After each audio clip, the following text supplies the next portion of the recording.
Hello mga bisti, gagawa tayo ngayon ng sabon na aloe vera. Unang-una, hugasan ko muna, tapos tatanggalan ko ng mga tinik na ganyan Kasi masakit yan. Yan, ganyan. Tanggalan ko muna siya. Lahat. Tapos, kakayurin ko na siya mga bisti ng ganyan dahan-dahan. Para lahat ng mga katas niya. Alam nyo ba na sa ano ko lang to yung nga mga tanim kong aloe vera, di ba? Sobrang dami. Kaya nanghinayang naman ako, kaya naisipan kong gawin na sabon. Tapos mga bisti, pag nakayod ko na yung di ba? Ayan na yun, Ayan na yung aloe vera. Lalagyan ko siya ngayon ng gatas. Kahit na anong brand na iba't na gatas, tinanggal ko lang yung label kasi baka makita di ba? Yan. Ganyan. Tapos, lalagyan ko pa siya ng vitamin. Vitamin ito.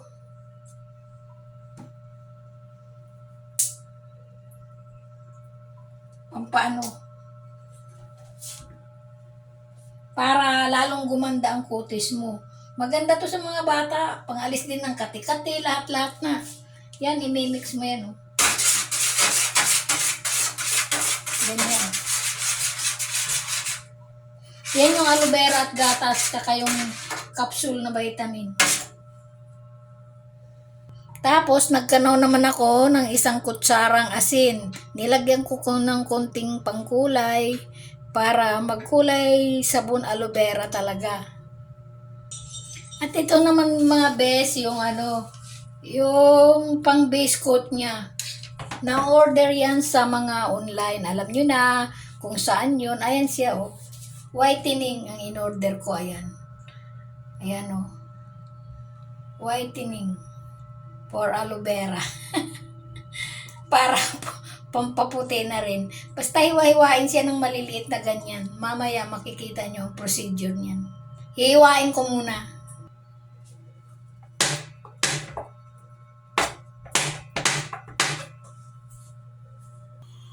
Ayan na siya mga bisti Tinutunaw ko na siya sa apoy. Hanggang sa maging melty yan.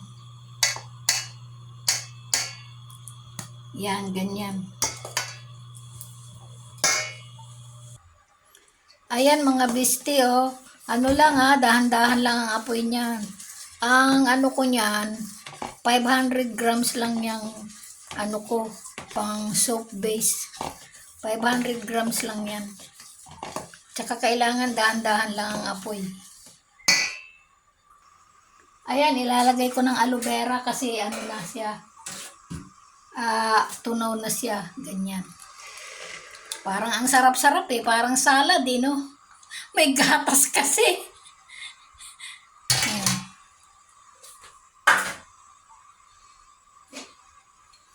Tapos ayan, walang tigil sa kakahalo-halo ng halo lang. Halo ng halo yan. Walang tigil yan sa kakahalo hanggang sa bumula siya. Pag medyo bumula-bula na siya, yan, ilalagay na natin yung asin. At pwede nang kainin. Joke lang. Ayan, bumubula na siya, ilalagay ko na yung yung asin. Tapos wala rin tigil sa kakahalo yan. Yang asin nilagyan ko ng kunting pangkulay para kulay aloe vera talaga. Diba? Pwede na siyang kainin. Sarap na, yummy na. Ayan ang panghulmahan ko, in-order ko rin yan. Kailangan mga busy, bilisan nyo ang paglalagay sa hulmahan kasi pag na yan, titigas na yan. Ayan. Ayan.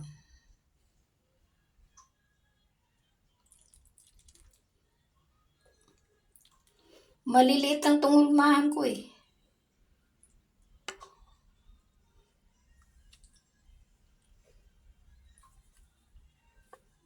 Ganda.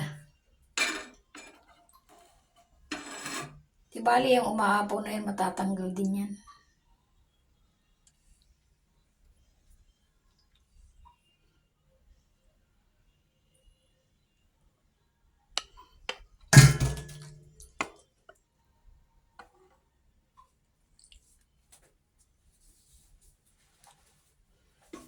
Ang liit kasi ng ano. Pero sa bagay, pang gamit lang naman yan.